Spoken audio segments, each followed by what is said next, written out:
Ready to find out what consulting is and what do we do in consulting firms? Today I'm going to uncover and break into pieces one of the most discreet industries in the business world. At least I thought so when I heard about consulting more than 20 years ago. Hello, I'm Natalia. I'm Cloud and DevOps Engineer, and on this channel I'm sharing my thoughts about career and tech, personal finances, and personal growth. By the way, it's very windy today, and apologies if you hear some extra noise. It's just I live in the most windy place in the whole world. It's Wellington. What do you think when you hear about consulting? Probably first-class flights, fancy hotels, and men in very expensive suits. This is how they depict consultants' movies. But let's dive deeper and find out what consulting really is. Shall we? I have my cup of tea today because the video is a little bit longer, but I hope at the end of the video you will get some useful information. I'll give you a general overview with 5 categories to cover the industry. A brief history of consulting, the biggest players, generic hierarchy for all consulting firms, what do we do as consultants, lifestyle and hours, and my opinion on consulting. You won't believe it, but actually consulting vibes started way back in ancient times when all kings and rulers were surrounded by their advisors and philosophers. Good morrow, Anthony. So to most noble Caesar. And they were helping them in decision making. During the Industrial Revolution, when the management of big enterprises started to become quite tricky, the first gurus of consulting started to pop up. After World War II, it's the time when the industry started to grow exponentially, and the top 3 firms became the most prestigious players in this field. We have 3 main groups: top 3, big 4, and boutique firms. And also we have pretty big segment. Technology consulting is in quite high demand. Top 3, it's a McKinsey & Company, Boston Consulting Group, and Bain & Company, collectively known as MBB firms. And then we have big 4, which is Deloitte, PwC, KPMG, and Ernst & Young. Let's talk about the difference between these powerhouses. The top 3 are the elite consulting firms, which focus primarily on management and strategy consulting. They are go-to choice when businesses hit the biggest milestones in their lifespan, like mergers and international acquisitions, restructuring, and IPOs, and so on and so forth. They are well known for their strategic prowess, analytical genius, and solving the most complex business problems. They might not do your taxes though. Big 4 are the biggest players in accounting, auditing, and tax services. They are renowned for that. On top of that, they have substantial consulting practices, including management consulting, strategy, technology, human resources, financial advisory, and so on. They are like Swiss Army knives of consulting. It's a Swiss Army knife. All right, let's talk about boutique firms. Smaller project and scales, but laser-focused expertise. They have less variety of work because they work in specific industry, a practice, or even practice inside the industry. About 30 years ago, all consulting firms were like, hold my coffee, we're gonna help you to become all digital and techy. They became tech wizards, helping and guiding businesses through digital transformation and make everything Smoother like a butter. For sure, all big firms offer some sort of technology consulting, but who really is the best in class? Let's take a look at the top 10 technology consulting firms by revenue. We have here top technology consulting firms by revenue, and ranking is changing every year, but you have an idea. We have here Accenture, IBM, Deloitte, PwC, Ernst & Young, Capgemini, Cognizant, McKinsey & Company, Bain & Company, and Gartner. Consulting hierarchy is like a corporate ladder with a twist of strategic magic.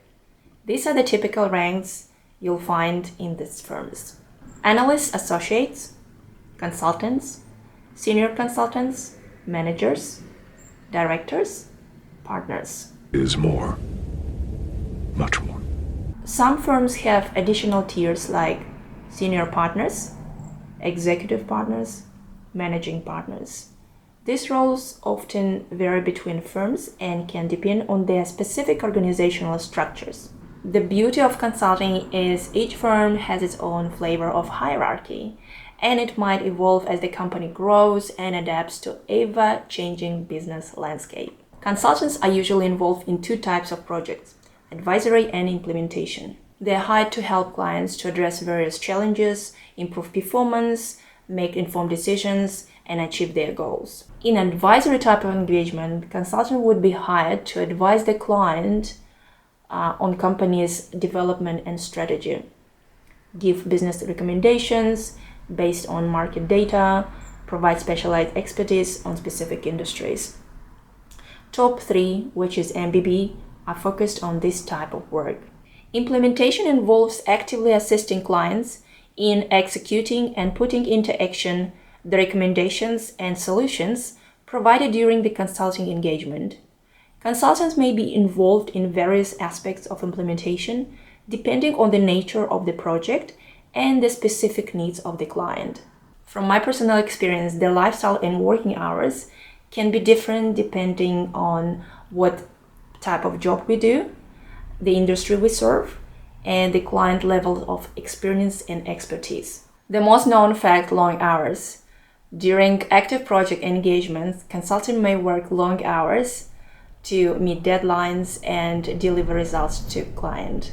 Project timelines can be tight, and consultants may need to put in extra effort to ensure successful outcomes. Client demands. Consultants need to be responsive to the client needs, which may sometimes require immediate attention or working outside regular office hours. Downtime between projects. We call it on the bench. After completing a project, consultant may experience a period of downtime before the next engagement.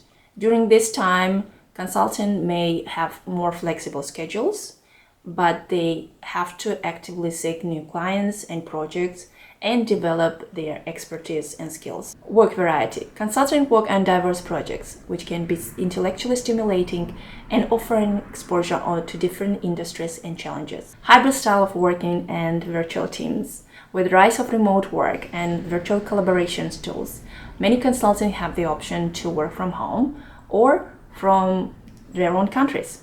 High-pressure environments. In certain industries or consulting roles, such as management consulting or crisis management, consultants may face high-pressure situations that demands intense focus and dedication. You can expect up to 80-90 hours per week. I'll share my opinion that makes me think that consulting is a good place to start and develop your career. Of course, you'll have to take into consideration your personal and professional goals, life circumstances, and your character. Consulting is definitely not for everyone, but these are few things that benefit me in the long run. Sure. Exposure to different industries. I often work with clients across different sectors, gaining insight into different industries and markets. This exposure helps me to understand the business world. I'm a very curious and observant person, and intellectual stimulation is super important for me. We have to solve complex problems, learn about new businesses, and continuously expand our knowledge. Genuine network. I built a strong professional genuine network by working with people shoulder to shoulder and interacting with people on a daily basis. If you would like to get to know hundreds of people for a very short and compressed time, then join consulting. By the nature of our work, consultants have to interact with a wide range of clients, colleagues, and industry professionals. Use it to expand your network. Continuous learning. For me, working in consulting means staying up to date with latest trends, industry best practices, and emerging technologies. This culture of continuous learning keeps consultants sharp, resilient, and adaptable. If you're after recognition and prestige, it's a great place to gain recognition for your expertise, and consulting firms are well respected in the business world. This can boost your professional reputation for sure. That's a few thoughts about the consulting world. Yes, you can think that long hours are terrible, but try to look at this as an opportunity to grow your knowledge, skills, and genuine connection with your peers. Think about the long-term career strategies and connection with like-minded people I think it's totally worth it. I'm finishing my video and hope you got some interesting and useful information. And maybe after this video you'll get inspired to try yourself in the consulting. If you have any questions, please leave them in the comment section down below.